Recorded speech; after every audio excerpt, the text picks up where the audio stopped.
They say the forest holds secrets, dark, ancient, and unexplainable.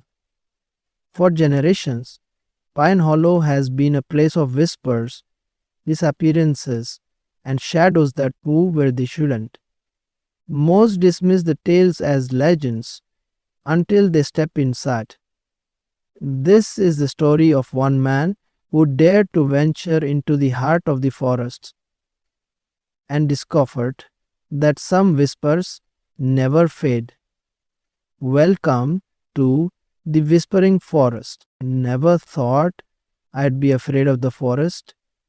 Growing up near Pine Hollow, the woods were just a part of life, a quiet, sprawling mass of trees where kids played and hikers wandered. The locals had their stories, of course. Whispers of disappearances, strange sightings, and eerie sounds that no one could explain. I didn't believe in any of it. To me, it was just a patch of trees. Until that night, it began with an argument. My fiancée Claire and I had been fighting about something trivial. I don't even remember what started it, but the shouting turned unbearable and I needed air. I grabbed my jacket and stormed out, slamming the door behind me. Without thinking, I started driving. The road through Pine Hollow was always quiet, especially at night. I liked the way the trees stretched overhead, forming a tunnel that blocked out the world. It was soothing, calming, but as I drove deeper, the headlights of my car illuminated something strange. A thick mist curling low across the road, clinging to the ground like smoke. I slowed down, my fingers tightening on the wheel. The mist wasn't unusual in the early mornings, but at this hour it felt wrong. Still, I pressed on, figuring it would clear up soon. But then my car sputtered. The engine coughed once, twice, and then died completely. Great, I muttered, hitting the steering wheel. I tried the ignition, but it was no use. The car was dead. I grabbed my phone, but there was no signal. Of course not. This stretch of the forests was notorious for being a dead zone, and I hadn't seen another car in miles. With no other choice, I opened the glove compartment, pulled out a flashlight, and stepped into the cold night air. Considering that every movement of the face was guarded by beautiful relatives of the woman lining up to show their love, deep inside my heart, by thinking that someone would be watching me, believe it or not, the forest was eerily silent. No rustling leaves, no chirping crickets, just an oppressive, suffocating quiet. I decided to walk back toward town. It couldn't be more than a couple of miles, I told myself. But as I started down the road, I heard it, a faint whisper. Trade secret! Stopped in my tracks, turning to shine the light into the trees. Hello? I called out, my voice echoing into the emptiness. What? What? No response. I told myself it was nothing. Maybe the wind or my imagination playing tricks on me. But as I continued walking, the whispers followed. Soft, unintelligible, but unmistakably human.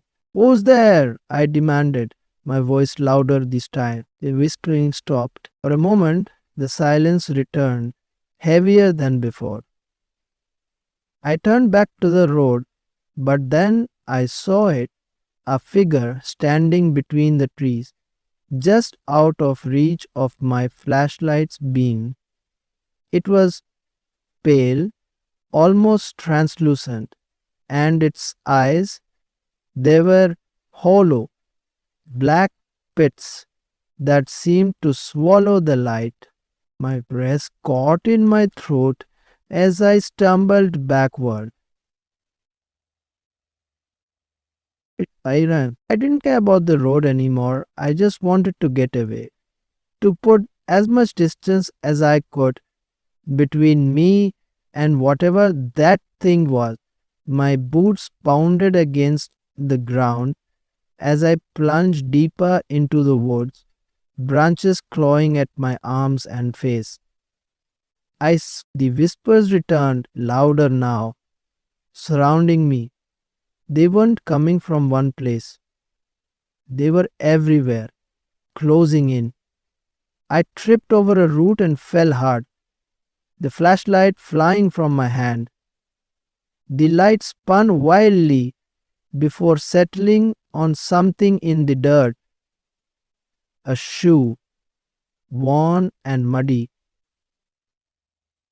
attached to a skeletal foot. I scrambled backward, my heart hammering in my chest. That's when I saw them. Dozens of figures emerged from the mist, their hollow eyes fixed on me. They moved silently, their pale forms barely more than shadows. Some crawled on all fours, others shuffled awkwardly, like marionettes with tangled strings. I grabbed the flashlight and ran again, ignoring the pain in my ankle and the branches tearing at my skin. The whispers grew louder, turning into a deafening roar. "Titoti, leave me alone!" I screamed, but my voice was swallowed by the cacophony. I don't know how long I ran. Time lost all meaning in that forest. My legs burned, my lungs ached, but I couldn't stop. Not until I saw the cabin. It was small, barely more than a shack, but the light in its window was the most beautiful thing I'd ever seen. I stumbled toward it, throwing myself against the door and pounding on it with both fists. "Help me, please! Someone's out there!" The door creaked open and an old man stood in the doorway, his face lined with age and worry. "You shouldn't be here," he said, his voice grave. "They are coming!" I gasped, pushing past him into the cabin. The old man shut the door and bolted it, then turned to face me. "You heard the whispers, didn't you?" I nodded, too winded to speak. He sighed heavily, sitting down in a worn chair by the fire. "But, I managed to say, my voice trembling. "They want you to join them," he said simply. "The ones who've been lost here, they're part of the forest now. And once you've heard them, they'll follow you, no matter where you go." He uttered a scream, kept screaming. I stared at him, my mind racing. There has to be a way to stop them. The old man didn't answer. Instead, he stared into the fire, his eyes distant. "Sometimes the only way out is to never stop running." That night, I stayed in the cabin, but the whispers didn't stop. They circled the walls, growing louder, more desperate. By morning, the fort was quiet again. The old man was gone, and so was the cabin. I woke up lying on the forest floor, the mist curling around me like a shroud. I found my way back to the road, my body aching, my mind numb. When I finally made it home, Claire was gone too. A note on the table said she couldn't take the fighting anymore. But the whispers, they stayed. Even now, I hear them at night, soft and persistent. They're waiting, always waiting for the moment I return to the forest. And deep down, I know I will, because you can't escape the whispering forest. It never really lets you go.